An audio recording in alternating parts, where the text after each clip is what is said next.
Well, hello, Professor.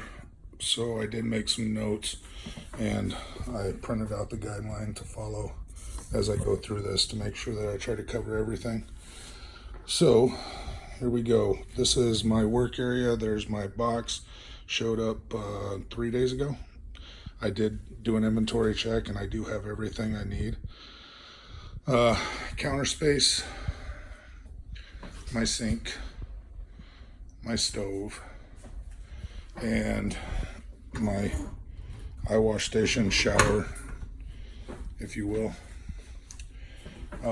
Garbage is going to be right here, and it is a flip top. And let's see, smoke detector is right here.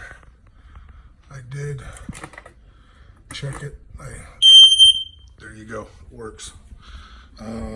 Broom, dustpan, refrigerator. Here is my number one exit right there. And I'll go back here and I will reflect. Let's see. Preparations for this experiment reveal safety precautions. Oh, and I do have my fire extinguisher. That you weren't expecting. No. I've taken chem labs in the past and pretty much know the layout of a lab pretty good. Not to mention I'm also a safety guy, so I look for safety everywhere I look, even when I go into restaurants. So I'm always aware of how to get out, precautions, everything like that. How did you prepare? Your preparations affect your confidence level that you could execute a distant lab course safely. Preparations had nothing to do with it. I honestly just believed that I could do it. So there's that. There hasn't been anything else that's crossed my mind until starting this course. No. Now onto the critical thinking portion of it. So these are my notes. I'll read the thing. A study to be done to investigate the persistence of chemical MTBE, a fuel additive in soil, state a testable hypothesis and propose an experiment designed by identifying the independent variable, dependent variable, experimental controls, and constants. Describe how you will obtain reliable measurements and how you will record the data to the appropriate number of significant numbers. So we'll go down here. Independent variables. Oh, so my hypothesis is MTB does not easily bind to soil.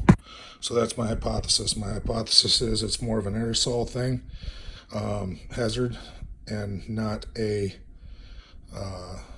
contaminant to soil. So my independent variables are gonna be elevation.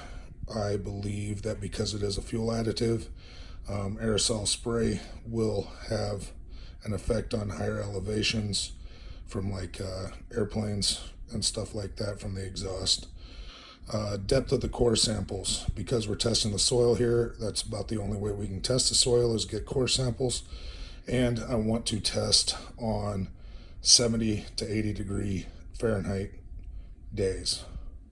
I don't want rain, none of that. So dependent variable is going to be the amount of soil versus rock substrate, color of vegetation around the collection area to see if it's already there and affecting the surrounding environment. Experimental controls, depth of core samples. How far do we want to go?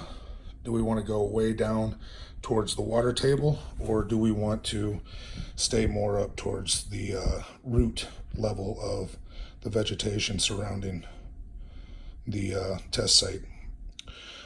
Distance from storage containers. So the stuff is stored at sites and leakage from storage containers. Weather, runoff. Are you getting runoff? I know living here in the Midwest, that's a big thing around here. The runoff of manure into water tables and rivers and lakes. Constant clean. Make sure the equipment is always clean, no cross contamination. Collect at the same time in the same temperature range.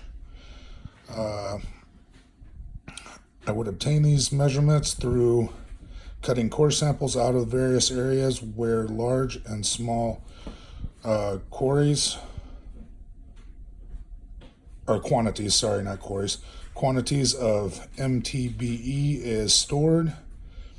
I would bring samples back to the lab for testing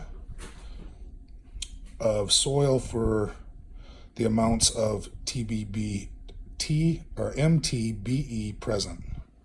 I would record the data to the significant figure of parts per million. I hope I did this right. Please let me know if I need to include more in my follow-ups so that I can get this right.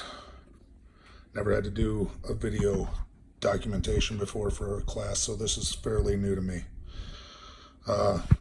Thank you, Professor, and look forward to talking to you. Bye.